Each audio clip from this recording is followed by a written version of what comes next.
যেদিন ভাবি আজ একটু কাজ কম করব, আর সেদিনেই সব ধরনের কাজ এসে হাজির হয়। কাজ করব না বলে বসে থাকলে কি হবে? কাজ তো করতেই হবে, সে হোক গরম ঠান্ডা আর ঝড়। ফ্ল্যাশব্যাক। এখন প্রায় 12টা বাজে। Hi hello everyone, welcome to Rama daily blog. কেমন আছেন সবাই? আমি তো খুব বেশি ভালো আছি, আর ভালো আছি বলেই সব কাজ সেরে রান্নাবান্না করার জন্য বসে পড়েছি। সকালবেলা 1 ঘন্টা হাঁটার পর বাসায় এসে রান্নাবান্না করে ছেলেদের পড়াশোনা শেষ করে খাইয়ে দাইয়ে স্কুলে পাঠিয়ে দিয়ে এসেছি। এখন ভেবেছিলাম একটু রেস্ট নেব, তার রেস্ট কোথায়? এই তো বাজার চলে এলো, তো আমি যেভাবে ছিলাম সেভাবেই আপনাদের সামনে চলে এলাম। প্লিজ কেউ কিছু মনে করবেন না। আসলে এই গরমের মধ্যে যে যেটা পরে কমফোর্টেবল মনে করবে তার সেটাই পরা উচিত, তাই না? তো এখানে কিছু শুকনো বাজার ছিল আর কিছু কাঁচা বাজারও ছিল। শুকনো বাজারের মধ্যে আছে শুকনো লঙ্কা, জিরে, চিনি আর পোলাওয়ের চাল। আর এদিকে সবজি আছে, আমরা বলি এটাকে কুশি, উচ্ছে, আর ছিল মাংস, আর ছিল কিছু শাক। আর এই যে শাকটা দেখতে পাচ্ছেন এটাকে আমরা বলি পুণ্যলোবা শাক। আপনারা কি বলেন সেটা কমেন্ট বক্সে জানিয়ে দিন। সব বাজারগুলো গোছগাছ করে রাখতে না রাখতেই বর্মশাই আবার মাছ বাজার পাঠিয়ে দিল। দেখুন এখানে কত রকমের মাছ আছে। এখানে আছে রূপচাঁদা মাছ, লোটে মাছ আছে, পোয়া মাছ, আবার ইলিশ মাছও আছে, বেলে মাছও আছে, আর এখানে বড় একটা রুই মাছও কেটে এনেছে। আরও দেখুন আছে চিংড়ি মাছও, তপসে মাছ। এই সব রকমের মাছ আমি এখন কাটবো না আর রান্নাও করব না।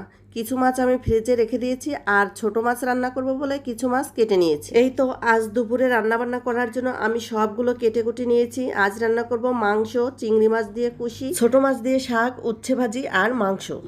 এই তো রান্নার জন্য চুলায় প্যান বসিয়ে দিয়েছি। এখন আমি ছোট মাছগুলো ভেজে নেব। অনেকেই আছে ছোট মাছ না ভেজেই রান্না করে, কিন্তু আমরা না ভেজে রান্না করলে একদমই খেতে পারি না, বাচ্চারা তো খাই না। ছোট মাছগুলো ভাজার পরে আমি চিংড়ি মাছগুলোও ভেজে নিলাম। তো প্যানে আমি কিছুটা পরিমাণ তেল দিয়ে দিলাম, আর এখন আমি প্রথমে রান্না করব কুশি। এর জন্য জিরে ফোড়ন দিয়ে কুশিগুলো দিয়ে দিলাম।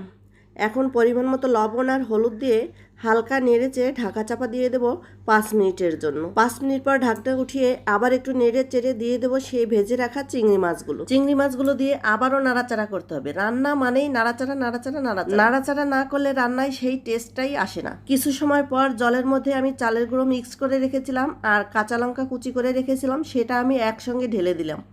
আবারও ঢাকা চাপা দিয়ে দিয়েছি 5 মিনিটের জন্য। 5 মিনিট পর ভাজা জিরে গুঁড়ো দিয়ে নামিয়ে নিলেই হয়ে যাবে আমার কুশি দিয়ে চিংড়ি মাছের তরকারি। এটা খেতে কিন্তু ভীষণ টেস্টি হয়, চাইলে আপনারাও বাসায় ট্রাই করে দেখতে পারেন। এখন আমি রান্না করব সেই শাক। এখানে আমি ফোড়ন দিয়েছি কাঁচা লঙ্কা চেরা, রসুন আর হচ্ছে জোয়ান। ফোড়নটা একটু ভাজা ভাজা হলে ঝোলটা দিয়ে দিলাম, আর ঝোলটা ফুটে উঠলেই আমি শাকগুলো দিয়ে ঢাকা চাপা দিয়ে দেবো। এতে হবে কি শাকগুলো তাড়াতাড়ি নরম হয়ে আসবে। তারপরে ভেজে রাখা ছোট মাছগুলো দিয়ে আরও একটু হালকা করে নাড়াচাড়া করে অল্প আঁচে 2 মিনিট ফুটিয়ে নিলেই হয়ে যাবে আমার শাক। কড়াইটা পরিষ্কার করে এখন আমি রান্না করব আলু দিয়ে মাংস। এজন্য আমি কড়াইতে কিছুটা পরিমাণ সাদা তেল দিয়ে আলুগুলো ভেজে তুলে নিলাম। এরপরে জিরে ফোড়ন দিয়ে সব ধরনের মশলা, মাংস রান্না করতে মূলত যা যা লাগে পেঁয়াজ, রসুন, আদা, জিরে বাটা, ধনে বাটা, শুকনো লঙ্কার গুঁড়ো, সব ধরনের মশলা কষিয়ে আমি মাংসগুলো দিয়ে দিলাম।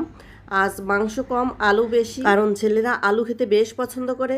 তো আমি ভালো করে কষিয়ে এখানে আমি গরম জল দিয়ে ঢাকা চাপা দিয়ে দেবো 5-7 মিনিটের জন্য।